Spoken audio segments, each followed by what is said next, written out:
Okay, I wanted to go over your brand new e-collar. This is the box. You have the fob, and everything that comes in the box will be your charger. You will have an extra set of contact points, which you shouldn't need to use. The ones that he has on now work great.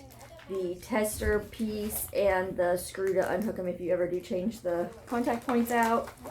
Your owner's manual, which I promise you'll be reading a million times. Every time I get a new one, no matter how many times I've read them, I still read them all over again. Sometimes the different settings can get complicated. They're all very similar.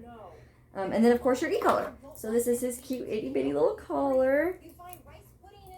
And this one, luckily, has a power button on the unit. So you'll press and hold down the button. It'll flash green and make a noise. And it will flash. You see how it's flashing red now? That means the battery's low. I need to charge it. It also will flash yellow if it's at medium charge and green when it's charged all the way. Here's your little charging port here. You'll just flip up that tab. These are the contact points that are already on them. They're the shortest. That's why I left him on there. Because he doesn't have a lot of fur or anything to need any kind of longer contact points. This is a 3/4 inch biothane collar.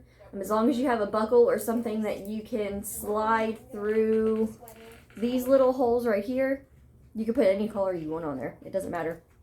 But it is important to note that this is not a walking collar. No leashes should ever be put, harnesses, ID tags, nothing should be put on this. This is a standalone collar, nothing else. I really wanted to order a collar that had a bow attached to it, but it had a buckle, so I wasn't going to be able to slide it through. Something like that should be okay. But nothing needs to be attached to it, so there's no pulling or anything like that on it, so that it stays right where it's supposed to be. Which, for e-collar technologies, you'll feel on his neck, he'll have his Adam's apple and his trachea, and then like we have our arteries and all of that stuff right here, it'll go on the muscles just beside it. So you'll see it kind of sit right about there. Okay? Or sometimes, depending on, and all dogs are a little different. You may have to play around with it. Even day to day might be different. Sometimes it'll sit better here. Sometimes it'll sit better here. Sometimes it'll sit better all the way on the back. You just kind of have to play with it and see which way he feels it best. I have been putting it on him standard, and he's been doing just fine with it, which is a little bit to the side right there. Okay? So that's your collar. And then your handy dandy remote. It's so cute and little. It's called a fob. I have it on the lanyard. I pretty much just keep it attached to me all day because when he wears it all day, or while it's on him, because it's so lightweight and easy, and then that way I don't forget it anywhere. But this one has a bunch of new awesome different kinds of features. All of them are obviously covered in your book. The ones that I'm going to go over with you now are going to affect the way that you train. Any kind of like programming features, any kind of FAQs, all of that, battery questions, you can all find them in your book. So the way that I have his collar set up is that it is on tone, not vibrate. I don't mind vibrate, and some dogs it works great on, but most of them I find the vibrate's really harsh, and a low level stim actually provides a much cleaner stimulation and correction. So we use tone much more often than we do vibrate, and it's just standard that we put tone on. So he has his tone button on there, and he also has what's called rising stimulation. So that means as long as I'm holding the button, which will be your red one for stimulation, as long as I'm holding this button, your stimulation will continuously increase for 10 seconds before it times out. So I can actually show you since it's not on him. So watch. Let's see if I can get it to show. We'll wait for the light to turn off. Okay, see it's on 5 now. And now I'm pushing it up. Can you see that it's... That's kind of...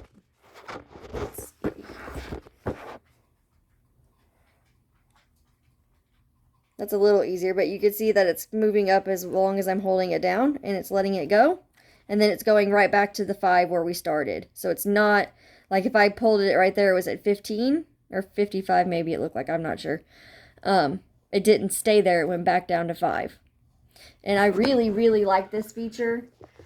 I wish that they put it on all of their e-collars because I genuinely like that, and that's why I put it on yours. Because when you're providing continuous stimulation, the idea is that it's continuous until the behavior that you want is completed. And so having that stimulation constantly increasing gives them more of an incentive to complete the task faster.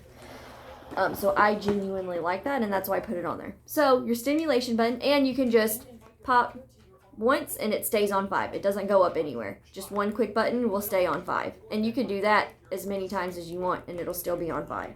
I know it's really hard to see. But trust me. And then your top one will be your noise. So this one will beep only, and this one will be your stimulation only. And then you have your volume for your stimulation, your levels up and down. Well, I have it set that when you press the down button, it'll go down in increments of 1, so 5, 4, 3, 2, 1. But when you go up, it goes in increments of 5. So 11, 16, on and on and on. And that way you can get to a higher level if you need to much faster. It's like if he's really easily distracted by something and you need to get his attention real quick and you need to go to a much higher level, you could just pop the plus a couple of times and you're already up high enough. You're not fumbling trying to up it, 10 levels in a matter of seconds, one at a time. It makes the timing much faster, and if you're ever in a situation where you need it, you'll like that it's there. It'll come in handy. And then you have your L button, which is your light. 1 click is a strobe light, 2 clicks is a solid light, 3 to turn it off. I haven't quite figured out the R button. I haven't used it. I haven't needed it. I'm sure it says it in the book, but I don't know, to be honest with you. And then the P in the back over here is the button that you'll push to program anything. Before you start programming anything in the book, it has to be on a 0 level. So you have to knock it all the way down to 0, long hold the P, and then it'll show you on here which ones you're trying to select to change everything. And obviously, as you get used to this, if you want to change it and try something else, maybe you don't like rising stimulation, maybe you didn't want tone on its own, whatever it may be, feel free to mess with it and change it. It's your collar. By all means, play with it. This is just what I put on it and what I've been playing with so far and what I've enjoyed. I'm trying to think. He responds really well to it. He's still a little confused by it, even 3 weeks later. That's normal. Little dogs kind of have a longer adjustment period to it. But he's not taking to it negatively. It's not seeming to make him shut down or anything like that. He's still progressing fine, listening very well to it.